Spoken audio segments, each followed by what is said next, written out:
কিছু নির্যাতনকারী কিছু দুষ্ট লোক তারা আটকে রেখে তার সাথে পাশবিক নির্যাতন করা হয়েছে, তাকে ধর্ষণ করা হয়েছে, দীর্ঘদিন আটকে রাখা হয়েছে এবং এই যে তার সাথে ধর্ষণের দৃশ্য তারা এটাকে ভিডিও করে পর্নোগ্রাফি করে সেটা বিভিন্ন বিদেশে পাচার করে ব্যবসা বাণিজ্য করেছে বলে প্রাথমিকভাবে আমাদের কাছে কিছু তথ্য প্রমাণ এসেছে। এগুলো পরবর্তীতে তদন্তে আসবে।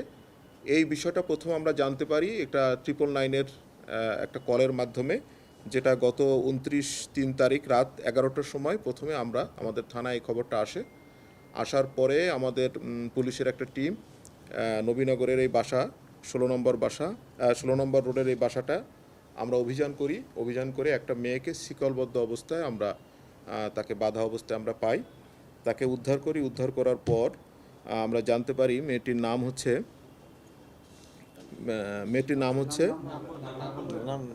নামটা আমি এখানে নাই বলি।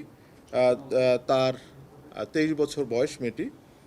তো পরবর্তীতে আমরা তার প্রাথমিক জিজ্ঞাসাবাদে তার কাছ থেকে আমরা তথ্য পাই যে একজন ব্যারিস্টার, তার নামটা আমি এখানে একটু গোপন রাখছি, তার সাথে তার একটা দীর্ঘদিনের একটা প্রেমের সম্পর্ক হয় এবং দীর্ঘ কয়েক বছর ধরে এই ব্যারিস্টার তাকে কেপ্ট হিসাবে তার সাথে প্রথম প্রেমের অভিনয় করে, পরবর্তীতে তার সাথে লিভ টুগেদার করে এবং ঢাকা শহরের বিভিন্ন জায়গায় একে নিয়ে বাসা ভাড়া করে থাকে।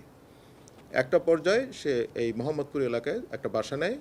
বাসা নিয়ে এই মেয়েটাকে নিয়ে সে বাসায় থাকে এবং ব্যারিস্টার বিভিন্ন সময় লন্ডন বা বিদেশে আসা যাওয়া করে।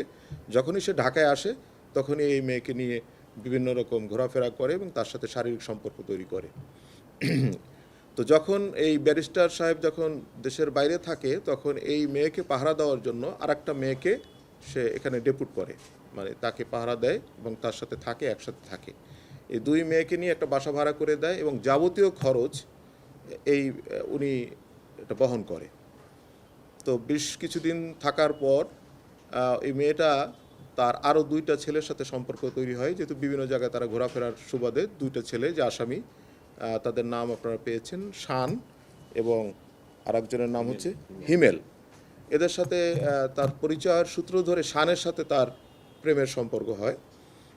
তো এই বিষয়টা যখন ব্যারিস্টার সাহেব জানতে পারে তখন সে ওই যে মেয়েটা তাকে দেখাশোনার কাজ করে, তত্ত্বাবধায়কের কাজ করে, তার উপর ক্ষিপ্ত হয়ে ওকে প্রতিশোধ নেওয়ার জন্য বলে যে ওকে তুমি আটকিয়ে ফেলো এবং তাকে বেঁধে ফেলো, যাতে কোনো রকম সে কী করতে না পারে, ওই ছেলেদের সাথে সে পলায়ন করতে না পারে। পরবর্তীতে সে তার সিদ্ধান্ত চেঞ্জ করে যে ঠিক আছে, ওরা যখন এখানে আসবে তখন তুমি গোপনে তাদের এই মেলামেশার ছবিগুলোকে তোমরা ভিডিও করো।